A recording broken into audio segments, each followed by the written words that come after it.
Bonjour! Alors, je suis rendue à la capsule 8, qui est ma deuxième capsule sur les félins. Hier, j'ai commencé à te parler un peu des chats, un animal domestique qu'on aime beaucoup avoir, mais qu'on ne connaît pas tant que ça finalement. Première chose que tu as à savoir, les chats, c'est pas un être social comme un chien. Un chien, il a vraiment besoin d'être entouré, d'être aimé, il va te démontrer son affection. Un chat, c'est plus un animal qui va s'habituer à toi, qui va tirer profit des avantages qu'il a à vivre avec toi. En fait, un chat, c'est plus toi qui vis avec lui. Parce qu'un chat, c'est territorial. Ça veut dire que ça s'habitue à un territoire, puis ça fait comme son nid, si tu veux, la façon de parler, à un endroit. À un endroit qui lui apporte des avantages. Donc, autrement dit, ton chat, il a l'impression que tu vis chez lui, puis il t'endure dans sa maison parce que tu le nourris, parce que tu lui donnes de l'attention, parce que tu lui donnes un toit, de la sécurité. Donc, il choisit de rester chez toi. Autrement dit, là, si un moment tu t'en occupais pas, tu le nourrissais pas, ou par exemple, si la voisine d'à côté commençait à lui donner tous les jours, je sais pas, de la nourriture molle, qu'il y aurait plus d'avantages pour lui, que ce soit, mettons que c'est plus calme, qu'il n'y a pas d'autres animaux chez elle, qu'il y aurait plus d'avantages pour lui à déménager à côté, il ne gênerait pas de le faire. Donc, un animal, un chat, c'est vraiment plus un animal indépendant qui vit sur un territoire puis qui tire profit ou qui tire avantage de ça. Donc, il a appris à cohabiter avec toi.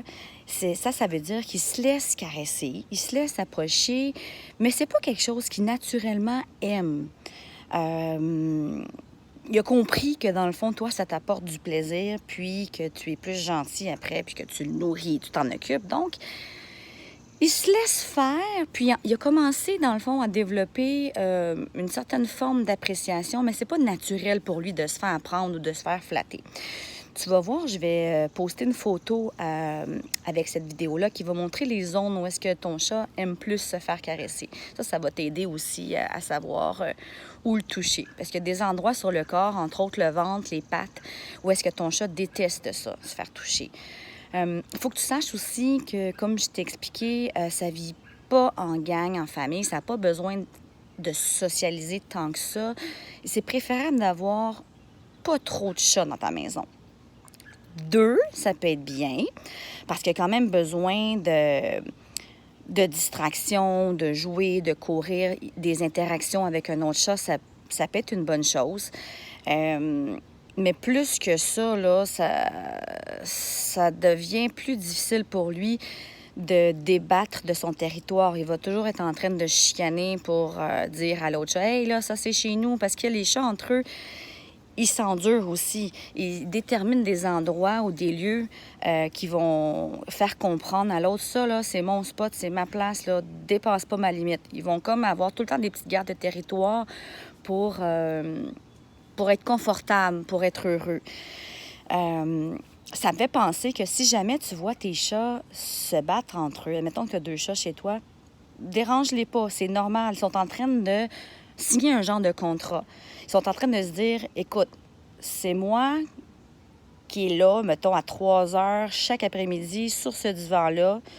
C'est mon territoire.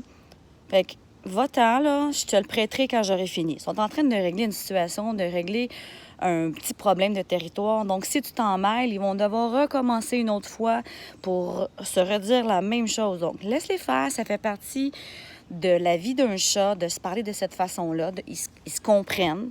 Puis, après ça, ça va être réglé, puis ils n'auront plus à se rechicaner pour ce même divan-là, ou bien pour ce même robinet-là, ou ce même bol d'eau-là, ou peu importe, là. OK? Qu'est-ce que je pourrais te dire d'autre sur les chats?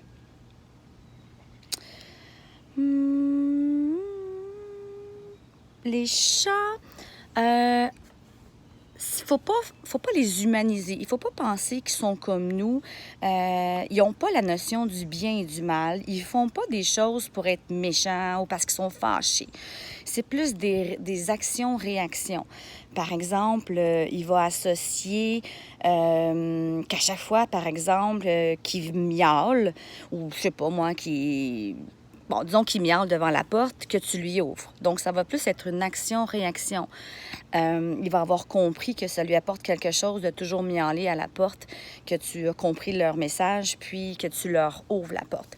Ils vont plus faire des associations comme ça, mais par exemple, si il te mord ou s'il crache, là, il feule comme ça, là, c'est pas parce qu'il t'aime pas ou parce qu'il est méchant, c'est sûrement parce qu'il est en train de te parler ou de t'exprimer un mal-être ou un inconfort, puis c'est juste ça qu'il veut te signifier. Puis probablement qu'il a montré autre chose avant, là, soit qu'il a bougé la queue ou soit qu'il a fait un autre, par exemple, bâiller ou détourner le regard, puis tu n'as pas trop compris. Donc là, qu'il est passé à un comportement un peu plus agressif pour que tu comprennes bien son message. Mais c'est pas parce qu'il t'aime pas. Parce que les chats, en théorie, on peut pas dire qu'ils aiment ou qu'ils aiment pas. On pense qu'ils n'ont pas vraiment des sentiments comme nous, on peut avoir, là, aimer, détester.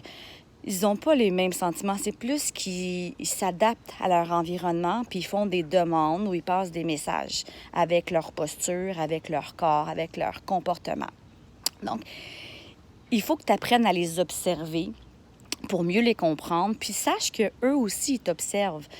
Eux, ils observent comment tu agis, ils observent les réactions que tu as face à des comportements. Puis c'est beaucoup plus en observant tes comportements qu'ils te comprennent. C'est des fins détectives, là, beaucoup plus qu'on s'imagine. Sinon, qu'est-ce que je pourrais dire sur nos amis chats?